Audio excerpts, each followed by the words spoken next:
Hey, yes you. Want to hear a secret? I don't know if you knew this, but we used to be a secular channel. Okay, well, we're still a secular channel. What I mean is, secularism used to be our primary focus. Even when it started out with just me running a sociology channel, the topic of beliefs in society was still my main focus. And while said focus has somewhat grown over the last decade, it was only following the events of 2019 that I really stepped away from that table. Besides the fact that it's a little difficult as a trans person to work while surrounded by very vocal transphobes, in the grand scheme of things, secularism itself seems like a waste of time, at least in regards to how it's promoted in the primarily white Western sphere I participated in. There will always be a need to support people who have left their faith, bigotry is a major problem with Christianity, and Christian fascism is on the move again. But those issues are best tackled with community support, by members of those specific groups, and people who actually know what's at stake with what's currently taking place. Not edgy debate bro 78,941. In short, the way secularism is approached by many online, particularly on YouTube, leaves a lot to be desired. And this divide, the difference in how, let's be honest, primarily white allo-cishet men treat the topic of secularism and religion versus, well, pretty much everyone else, is something that has garnered attention over the years.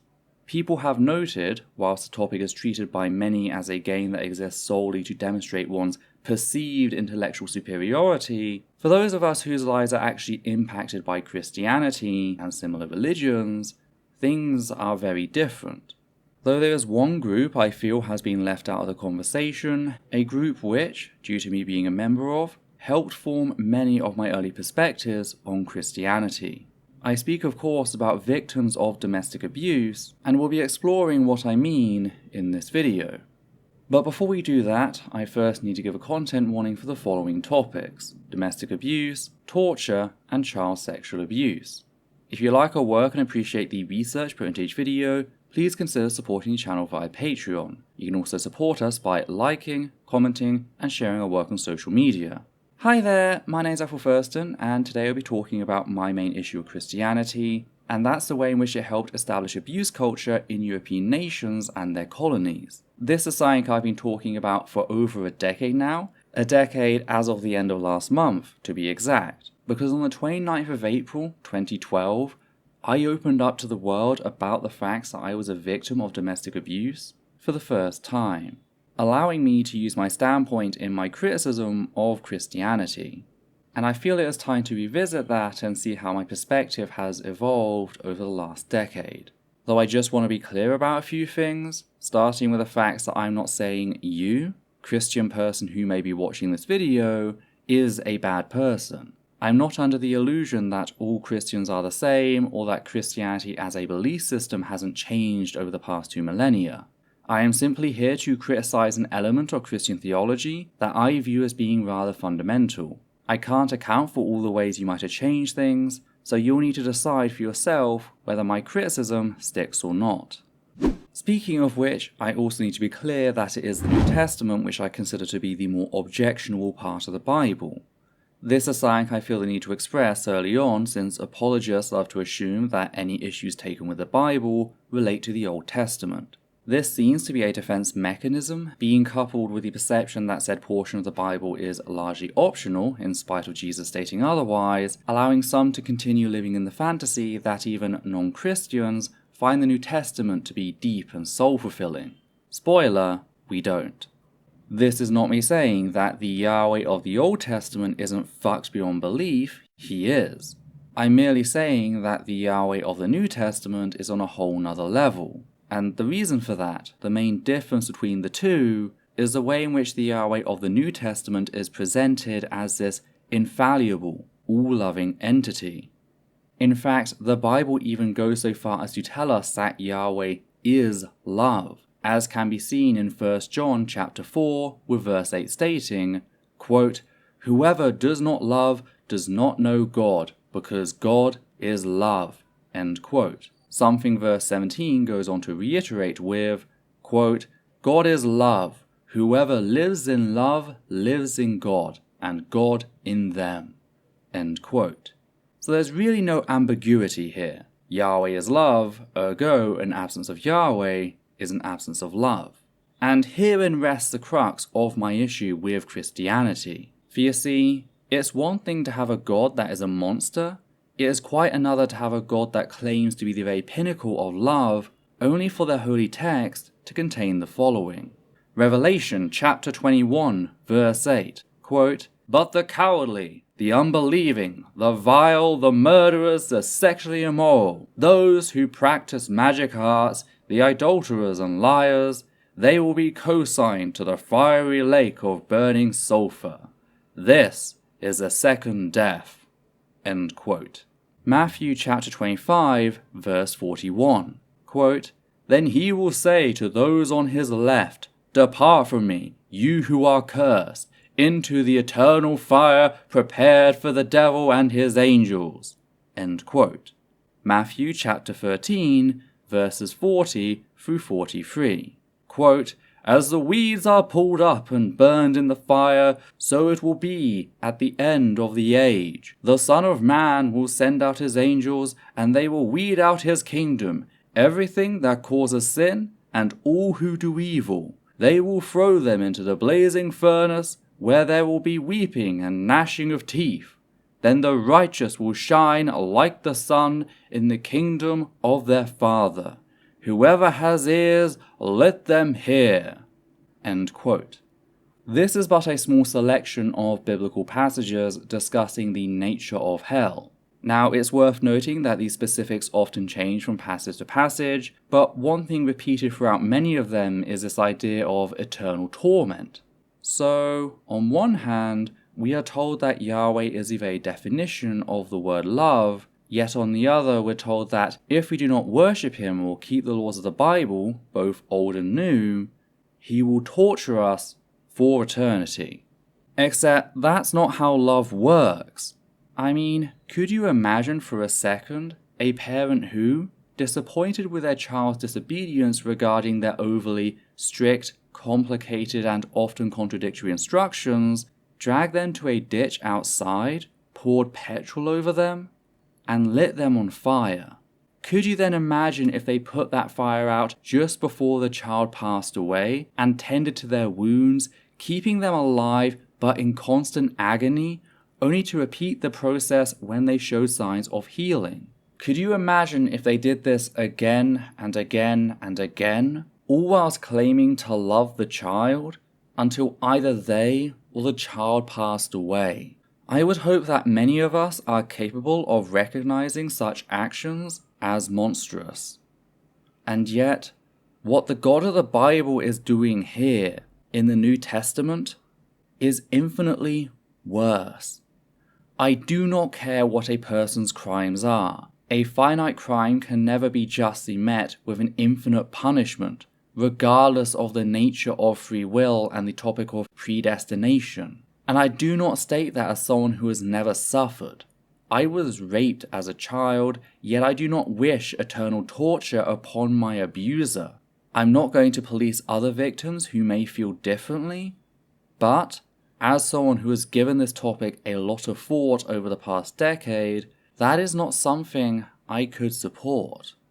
So for that to be the very same punishment for mere disbelief or a lack of worship, often brought about as a result of the Bible's poor quality, really goes to show just how corrupt this notion of love and justice really are.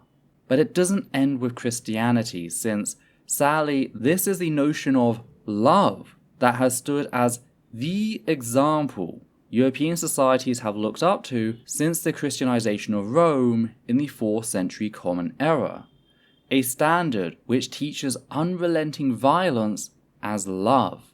This has almost certainly enabled abuse culture in the West. That is, the social environment that allows abuse to be normalized and justified, fueled by persistent power imbalances across all forms of relationships. Because when what is presented by a society as the very pinnacle of love for millennia is an entirely abusive dynamic, that will have an impact in shaping the way society reacts to real-life abuse.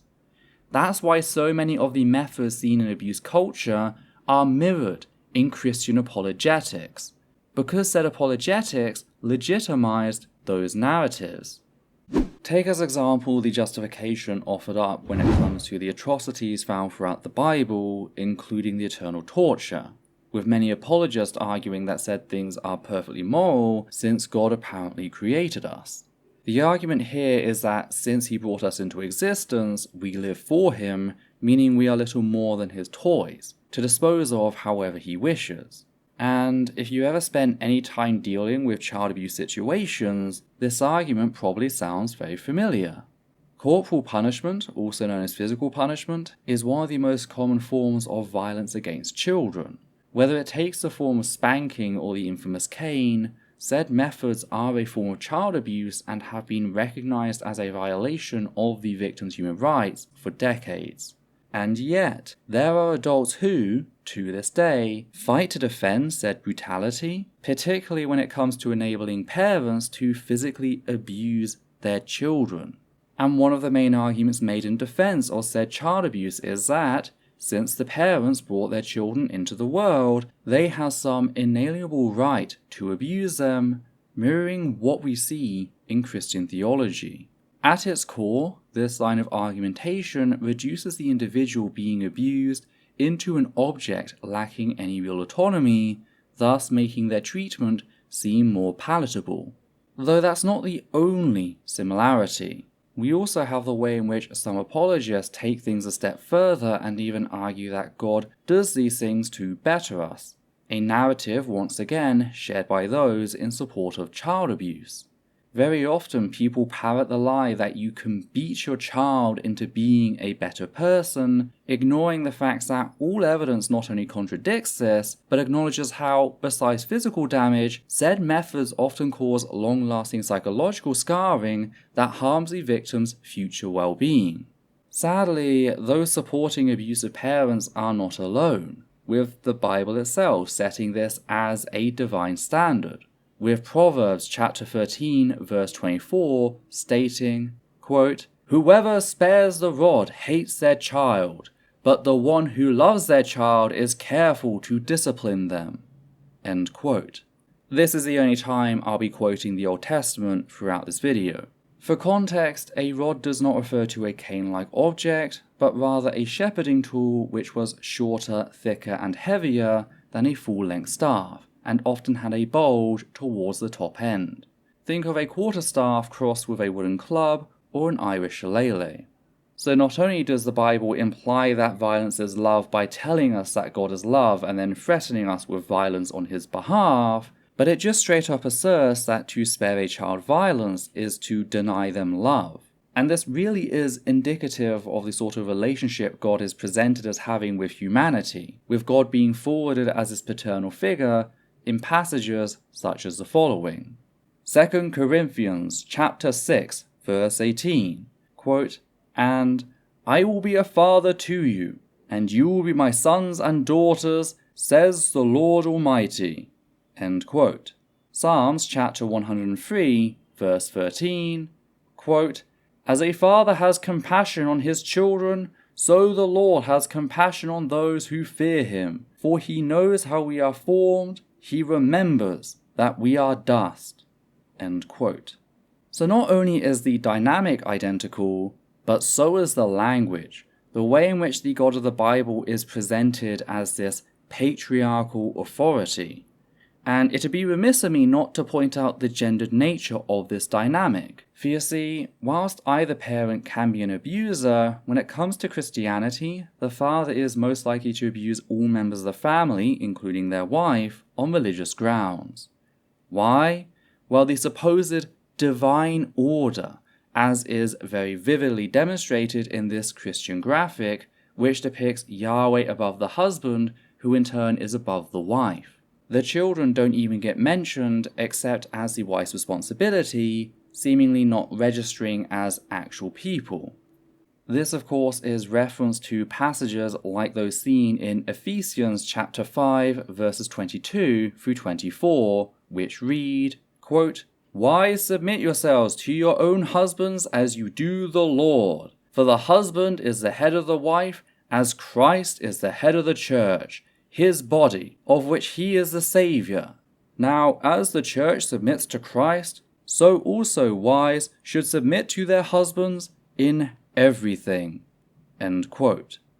And I know the passages after this go on to tell a husband to love his wife, but reminder, the Bible very openly considers violence to be love. That's the context said passage exists in, which we cannot ignore.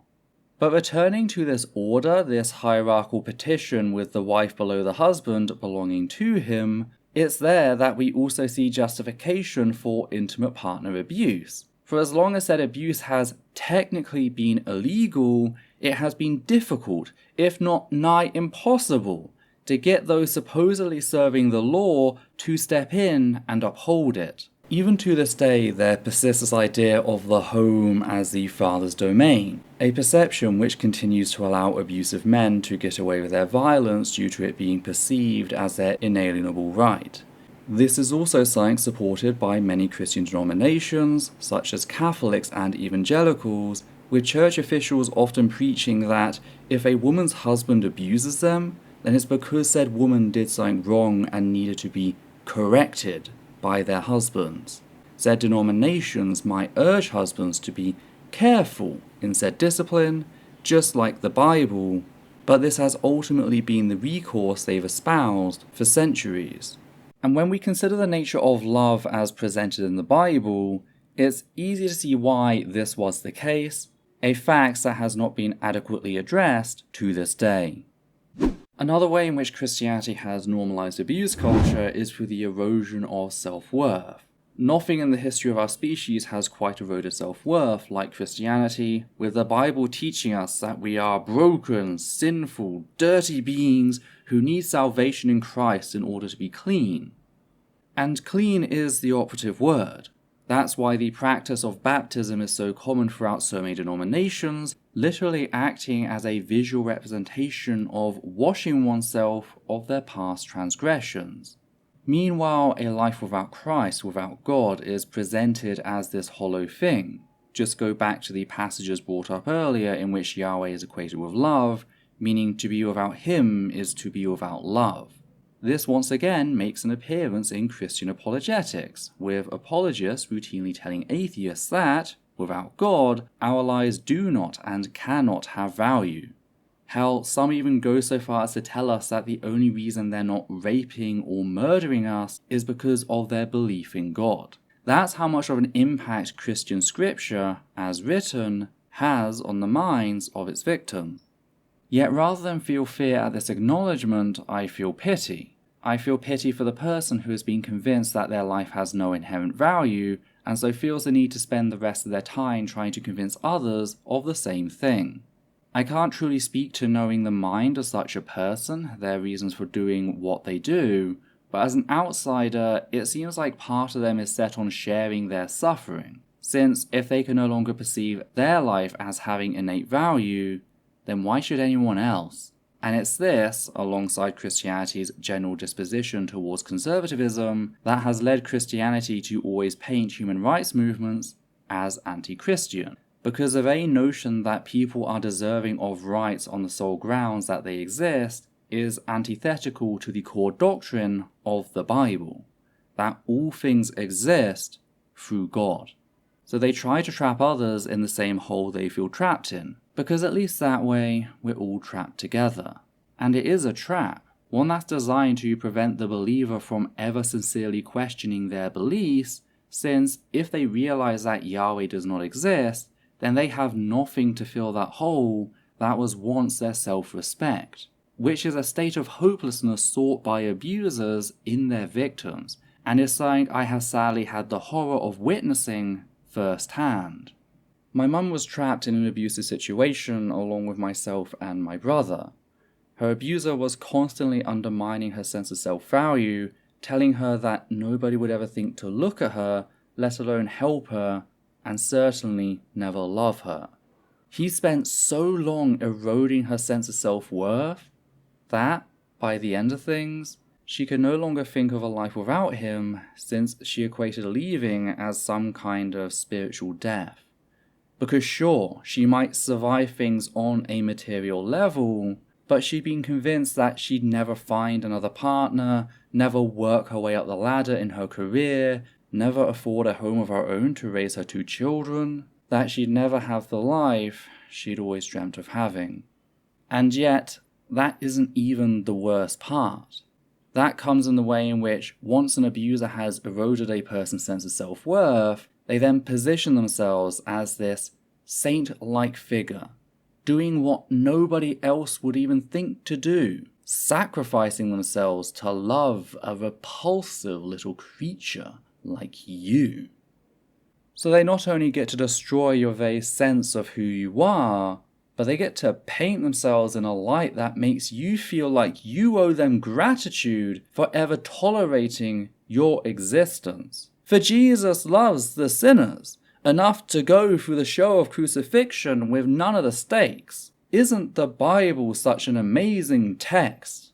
But fail to bow down to him, to reciprocate that feeling, to force yourself to love him, and he'll just torture you for all eternity, and his followers will act like it is nothing. Back in reality, actual love is a two-way street. If one party is being compelled to say or pretend like they love the other person, especially on the threat of violence, that is straight up abuse. No ifs, no buts. Yet thanks to Christianity, it is so normalized throughout European culture that many people don't recognize it. That's one of the reasons why autistic people are far more likely to be atheist, because autism acts as a buffer between the autistic individual and social norms that allows them to assess things critically in a way most people can't due to social cohesion. So when Christianity tells us that we're worthless, autistic people are among the first to question that dictate. Questions which have led others to torment autistic people and other neurodivergent folk as troublemakers for so very long. The sad thing is, given the time, we can come to internalize said rhetoric. Which leads me on to the way in which Christianity enables abuse culture by framing normal human behaviors as deserving of violence. On top of the already mentioned standing up for ourselves and questioning religious doctrine, we have the way in which Christianity frames human sexuality as vile, going so far as to assert that the mere thought of committing adultery is on par with actually doing so, as can be read in Matthew chapter 5 verses 27 through 30. Quote, "You have heard that it was said, 'You shall not commit adultery.' But I tell you that anyone who looks at a woman lustfully has already committed adultery with her in his heart. If your right eye causes you to stumble, gouge it out and throw it away. It is better for you to lose one part of your body than for your whole body to be thrown into hell. And if your right hand causes you to stumble, cut it off and throw it away. It is better for you to lose one part of your body than for your whole body to go into hell." End quote. So what's being stated here is that mere sexual attraction to somebody you are not married to is on par with adultery. A crime for which the punishment is, as the passage states, a one-way ticket to eternal torment, which is a major problem when it is a near-universal experience for people to be attracted to individuals other than their spouses. With the exception of members of the asexual community, this is simply a fact of life. And therein lies the horrific elegance of such a system. There is no way to escape your own mind. Returning to my mum for a second, one thing her abuser did was equate her attending parties in which men were present to her going out with the intention of cheating on him. Now, I don't know my mum's mind, I don't know what was going on in her head, and honestly, if she cheated on him, I would have supported that. For adultery is a way in which many abuse victims stuck in abusive relationships rediscover a part of that value that was stolen from them as they begin to question how their abuser treats them. What's more is, and I need to be clear of this due to how sources like the Bible have framed adultery as one of the worst things a person can do, even if someone has committed adultery without any context like what I just described, that still would not be justification for domestic abuse. No matter how much said cheating hurts, The right thing to do is either work to fix things or end your relationship and move on. The argument otherwise is just a form of victim blaming, which, again, is another way Christianity has helped normalize abuse culture. Though, returning to my mum, what she was originally thinking is irrelevant, because the moment her abuser accused her of wanting to sleep with certain individuals, I can almost guarantee that the thought crossed her mind. Not because she wanted to, but because of how the human mind works. If I tell you to not think about a pink elephant, you're most likely going to think about a pink elephant. Or, how about this blast from the past? You just lost the game. How did you lose the game? Well, you thought about the game, and to think about the game is to lose the game, at which point you need to announce that you just lost the game. Both of these things work on a principle known as intrusive thoughts, unwanted thoughts that can pop up without warning or be instilled via means of suggestion. Said thoughts are mostly harmless, yet they can also be deeply distressing, especially if they're regarding behaviors you find unacceptable and abhorrent, like adultery. So when abusers parrot this narrative enough, equating absolutely normal human behaviors like sexual thoughts or even attending a party with adultery, that often results in said intrusive thoughts, thus changing the way we perceive those things. You start to doubt yourself and your intentions, wondering whether your abuser could in fact be right, giving that accusation legitimacy in your own mind. And you begin to see yourself not as a victim, but as a guilty party for no other reason than the fact that you are a human with a human brain. Another part of this is the way in which the rules laid down by abusers are often vague, contradictory, or simply non-existent, which, as it happens, also describes the Bible to a T, leaving you in a state of constant fear and tension. Because no matter what you are doing, no matter how normal it might seem to you at the time, you can never truly predict where that next line will be, meaning you can never tell when you might cross it. So you are forced to constantly check yourself out of fear of provoking abuse, and it's during that checking that the intrusive thoughts strike, often repeatedly, until you believe that you are the problem. Because the more you try to ignore them, the harder they come at you. And once you reach that point, your abuser has effectively constructed a panopticon inside your own mind, getting you to self-police. They don't have to tell you that you're not allowed to attend that party anymore, you'll begin looking for excuses when invited, a behavior that will likely grow to include other social events as your anxiety grows. At that moment, the abuser has secured their victim, because at that point, it requires a monumental shift in perspective to break free from such a mind prison. And many simply aren't that lucky. In the end, my mum never did manage to break free of those things. She never did reclaim her value or defeat the guilt. Those weren't the things that pulled her out of that situation. What pulled her out was when one of us, either my brother or myself, told her as she comforted us after a particularly abusive episode that we were afraid we'd never see her again if she went downstairs. This led her to realize that if something happened to her, well, she didn't know what would happen to us. Though, even after escaping that situation, even after getting away from her abuser, things didn't magically return to normal. For the next half a decade, my mum was just existing. She wasn't taking time for herself, she didn't really explore new interests, she wasn't living. And I didn't fucking know. I was too young to remember what she was like before she was targeted by her abuser, so I thought that was just how mothers were. Thankfully, that all changed when she met our now stepfather, someone who has never even raised his voice at her. Since then, it's been an explosion of life with her. She's been outside of Europe for the first time, she's attended music festivals, and she just genuinely seems to be enjoying everything life has to offer. And I remember telling my stepfather this at their wedding in 2018, that I just couldn't believe the change I'd seen in her in the decade they've been together. It just made me so fucking happy to see. But it also makes me fucking furious whenever I see the culture that enabled her abuse, that normalized the very methods used against her and so many others. And that's why I can never support Christianity as written on a fundamental level.